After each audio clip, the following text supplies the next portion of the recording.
Assalamualaikum warahmatullahi wabarakatuh, sahabat semua.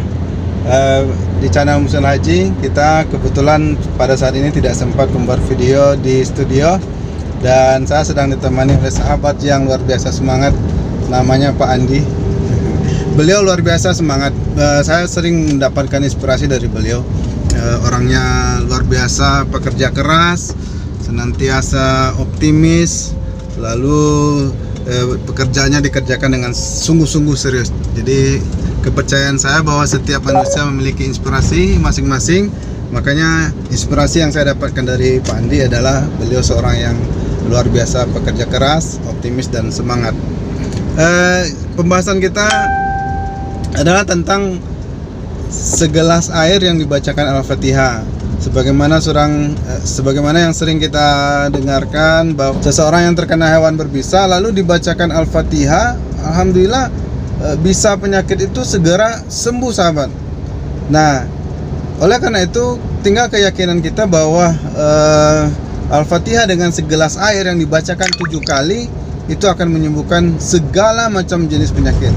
Jadi kan kuncinya Al-Fatihah ini akan memperbaiki hati, memperbaiki imun tubuh.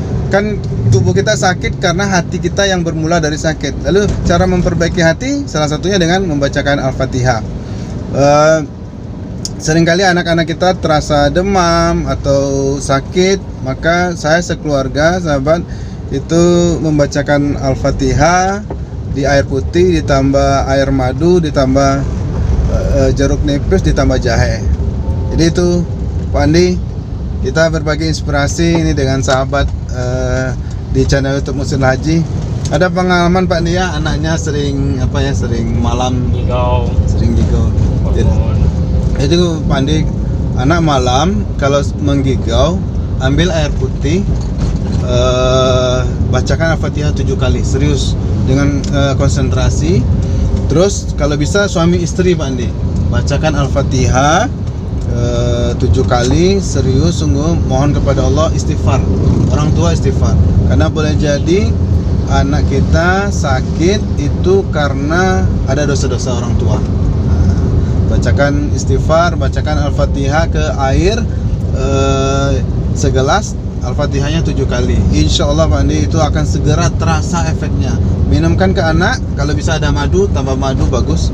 Terus air yang tidak ada madunya, yang ada Al-Fatihah ini digosokkan ke kening, ke ubun-ubun, terus ke dadanya gitu.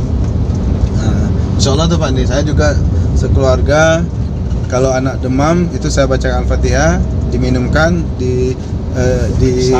diusapkan ke tubuhnya yang panas, terus ke kepalanya juga. Ini ada sering takut gitu ya. Iya. Nah, itu Pak Andi, jadi kita yakinkan anak-anak bahwa jin itu dia tidak akan mampu mengganggu manusia.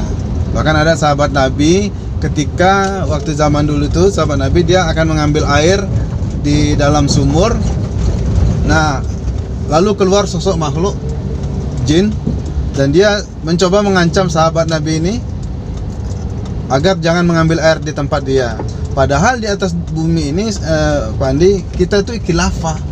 Tidak boleh jin itu mengatur manusia, nggak boleh. Cuma kita harus punya adab.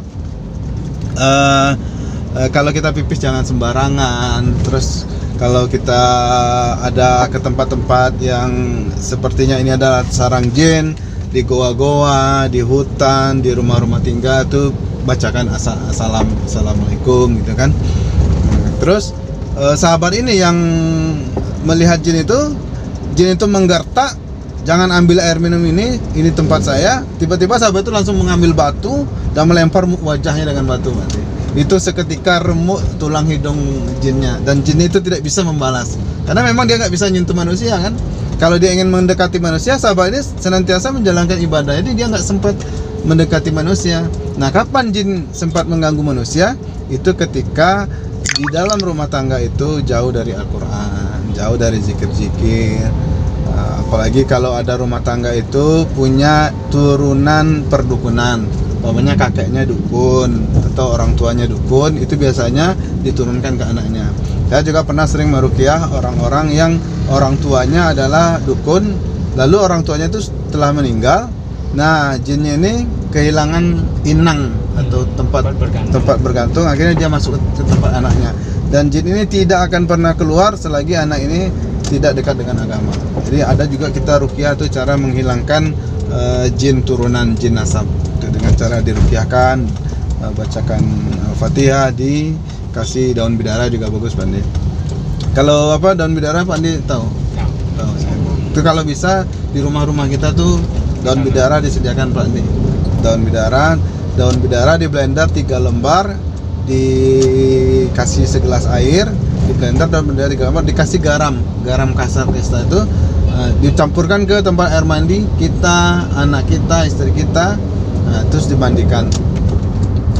Bisa juga setelah itu kan daun bidara ini kan dalam hadis itu wanita setelah mens, haid itu bagus tuh setelah mandi besar, mandi wajib itu membersihkan areal kemaluannya dengan blender air daun bidara. Nah paling bagus kita juga kalau bisa standby di rumah itu Pak Andi, minyak kasturi. Minyak kasturi ini ada minyak yang paling disukai oleh Rasulullah dan sangat dibenci oleh jin. Jadi kalau ada anak kita terasa gangguan jin, kita terasa gangguan jin, istri kita terasa gangguan jin, blenderkan air daun bidara, bacakan Al-Fatihah, minumkan, terus minyak kasturinya kita usapkan ke seluruh tubuh kita. Dalam ilmu kedokteran ternyata minyak kasturi ini memperbaiki rangsangan otak kita, sehingga otak kita menghasilkan mood yang baik Pak Andi. Jadi kalau tubuh kita moodnya enak, nyaman, kan dengan parfum itu relax ya, sehingga tubuh kita jadi relax dan penyakit akan segera terhindar kita dari penyakit. Contohnya sederhana, kalau seorang ya langsung ke bantu. Alhamdulillah pada kali ini kami sedang berkeliling dengan Pak Andi untuk membagikan ini paket. Alhamdulillah kita ada bantuan dari Kementerian Kelautan berupa ikan tuna yang bisa nanti digoreng atau dimasak. Nah alhamdulillah ini kerjasama dengan Kementerian Kelautan, kita bagi-bagikan kepada masyarakat, saudara-saudara kita di Sawalunto.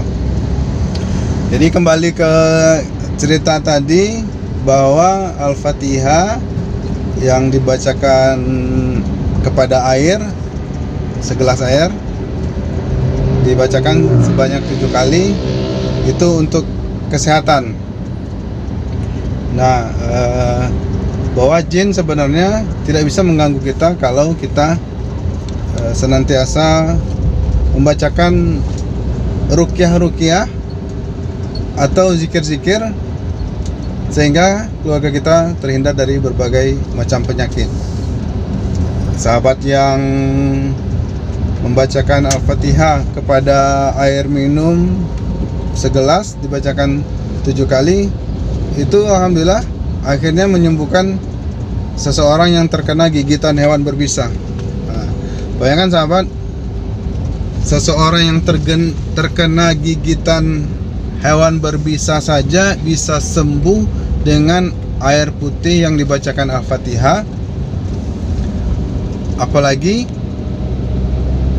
sakit-sakit seperti demam, batuk, pilek, meriang, apalagi sakit-sakit yang sering kita rasakan, padahal itu sebenarnya sakit yang lebih ringan dibandingkan seseorang yang digigit hewan berbisa. Pusing-pusing, sakit kepala, masuk angin, mual muntah, itu insya Allah kalau menurut saya itu adalah penyakit yang levelnya jauh lebih rendah ketimbang seseorang yang digigit hewan berbisa. Nah, apalagi hewan berbisa bisa sembuh, penyakit orang yang terkena hewan berbisa bisa sembuh dengan Al-Fatihah, apalagi sekedar sakit-sakit yang lebih ringan. Insya Allah akan lebih bisa sembuh sahabat dengan membacakan Al-Fatihah ke dalam segelas air.